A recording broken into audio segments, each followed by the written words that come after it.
So let's start. Let's get this one out of the way. Knight, can you tell us a bit of the story of the movie, and what inspired you to make this movie? Well, The Visit is about these two children who go to visit their grandparents on this kind of isolated farm in Pennsylvania. I live basically on an isolated farm in Pennsylvania, so that's the I don't find it a scary setting, but I tend to write scary stories about everything in Pennsylvania.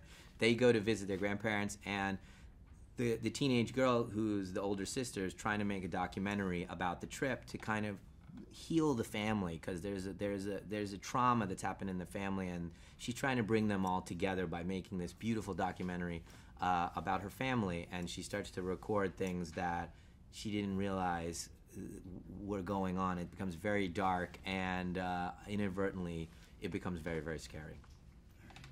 Very nice. And Jason, you when we look at this film, it's a smaller, streamlined, very pure film.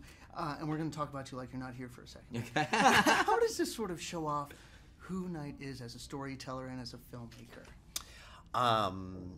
Well, I think in a few ways. I think first of all, tonally, it's really tricky to make something that's thrilling and scary and also funny. Usually, if you have something funny, the other things go away. And I think one thing that's very unique about it, and unique to Knight, is the way he's been able to do that. And I think the other thing, I mean, there are lots of things. The acting is way, way better than you see in 99% of movies, and which has something to do with the director. But I think most of all, this film is a mock documentary, and that's very different than a found footage movie. And for me, there's a character in the movie who's interested in filmmaking, and there's a director behind that character who's one of the great filmmakers.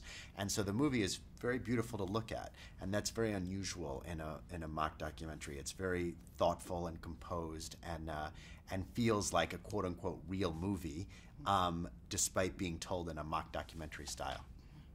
And now you've mentioned that this is sort of a being reborn, a rebirth sort of movie for you. How did you sort of embrace the constraints, but also just the focus of the film, and you being focused as a filmmaker?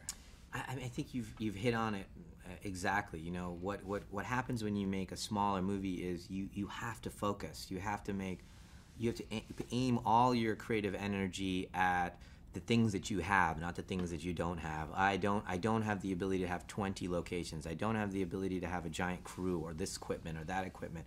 You focus in, I have a room, I have a bedroom, I have these two kids, I have this scary house, you know, those things, and you sit there, and and you do kind of the hard work that maybe with 1,000 choices you wouldn't do. So it really is, it focuses your energy. I mean, again, I love minimalism as a style of storytelling. You know, don't show, insinuate, you know, have it clean and simple, and this works well with a low-budget movie, right? And so I didn't find it, you know, limiting. I found it, you know, it gave me parameters on how to think, and creativity needs walls. You need to bounce something off a wall. If there's, you know, we've seen this over and over in art in all forms. When there's too much going on, you can't get to the essence of it, right? At the end of the day, it's very simple what makes something powerful. It's a simple idea, a simple story. And simply, as I'm being told we have to wrap up, I get why kids, when they're scary, I get why they're scary. It's sort of an innocence lost. But can you tell us what makes old people so scary? You know, that's the reason that I made the movie, was to talk about why we're scared of old people. Why is it? It's this fear of getting old, which is a version of I'm scared of dying. And to see an old person's mind deteriorating, see their body deteriorating, it's funny, it's gross, it's scary, it's all those things that we have all these emotions to that, and that's what The Visit is. It's like a whole kind of conversation on our fear of dying, you know, in this form. You literally can put, you know, an old lady in a nightgown in a doorway, and we are terrified. And yet she's just an old lady. Why are we scared? But we're all like, three grown men. We'd all be like, oh my God, look at the lady in the doorway. Call your grandparents.